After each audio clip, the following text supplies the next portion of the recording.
ಎಲ್ಲ ನನ್ನ ರೈತ ಮಿತ್ರರಿಗೆ ಶಿವರಾತ್ರಿಯ ದಿನದ ಶುಭಾಶಯಗಳು. ಇವತ್ತು ನಮ್ಮ 2 ಎಕರೆ ತೆಂಗಿನ ತೋಟದಲ್ಲಿ ಮಿಶ್ರ ಬೆಳೆಯಾಗಿ ನಾವು ಜೂನ್ 2025ರಲ್ಲಿ ಪಪ್ಪಾಯಿ ಬೆಳೆಯನ್ನು ಮಿಶ್ರ ಬೆಳೆಯಾಗಿ ಬೆಳೆದಿದ್ವಿ. ಈಗ ಇವತ್ತಿಗೆ ಆಲ್ಮೋಸ್ಟ್ 8 ತಿಂಗಳಾಯಿತು. ಇವಾಗ ಕಟಾವಿಗೆ ಬಂದಿದೆ, ಅಂದರೆ ಹಣ್ಣುಗಳು ಸ್ಟಾರ್ಟ್ ಆಗಿದೆ ಬಿಡೋದಕ್ಕೆ. ಇವತ್ತು ಅವರು ಕಟಾವು ಮಾಡೋದಕ್ಕೆ ಹರ್ಕೊಂಡು ಹೋಗೋದಕ್ಕೆ ತೋಟದಲ್ಲಿ ಬಂದಿದ್ದಾರೆ. ಬನ್ನಿ ಯಾವ ಥರ ಹಣ್ಣುಗಳಿದೆ, ಅವ್ರು ಯಾವ ಥರ ಹರಿದು ಪ್ಯಾಕ್ ಮಾಡ್ತಾರೆ ಅಂತ ನೋಡೋಣ. ಇವತ್ತು ನಮ್ಮದು ಫಸ್ಟ್ನೇ ಕಟಾವು ಥರದ್ದು, ಅದಕ್ಕೋಸ್ಕರ ಪೂಜೆ ಮಾಡಿ ಸ್ಟಾರ್ಟ್ ಮಾಡಿದ್ರು.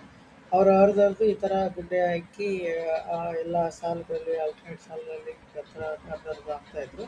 ಆಮೇಲೆ ಬಿಳಿ ಹಾಳೆಯಲ್ಲಿ ಪ್ಯಾಕ್ ಮಾಡ್ತಾಯಿದ್ರು. ಆ ಪ್ಯಾಕ್ ಮಾಡಿದಂಥವ್ರನ್ನ ಒತ್ತಾಕಿ ಈ ತ್ರಿಮೂರ್ತಿಗಳು ಎಲ್ಲನೂ ನೀಟಾಗಿ ಟ್ಯಾಕ್ಟ್ರಲ್ಲಿ ಹೊಂದಿಸ್ತಾಯಿದ್ರು. ಹೊಂದಿಸ್ಬಿಟ್ಟು ನಮಗೆ ತುಂಬ ಸಹಾಯ ಮಾಡಿದರು. ಈ ಥರ ನೋಡ್ಬೋದು. ಈ ಥರ ನೀಟಾಗಿ ಹೊಂದಿಸಾದ್ಮೇಲೆ ಈಗ ಆಲ್ಮೋಸ್ಟ್ 1/4% ಆಗಿದೆ. ಇನ್ನೂ 3/4% ತೋಟದಲ್ಲಿ ಹರಿತಾ ಇದ್ದಾರೆ. ಅದಷ್ಟು ಆದಮೇಲೆ ನಾವು ವೇಯಿಂಗ್ ಮೆಷಿನ್ಗೆ ಹೋಗಿ ತೂಕ ಹಾಕಿ ಅವ್ರಿಗೆ ಕಳಿಸ್ಕೊಡ್ತೀವಿ. ಇದೇ ಥರ ಹೆಚ್ಚಿನ ಮಾಹಿತಿಗಾಗಿ ನಮ್ಮ ಚಾನಲ್ ಸಬ್ಸ್ಕ್ರೈಬ್ ಮಾಡಿ ಮತ್ತು ಶೇರ್ ಮಾಡೋದನ್ನು ಮಾಡಿ.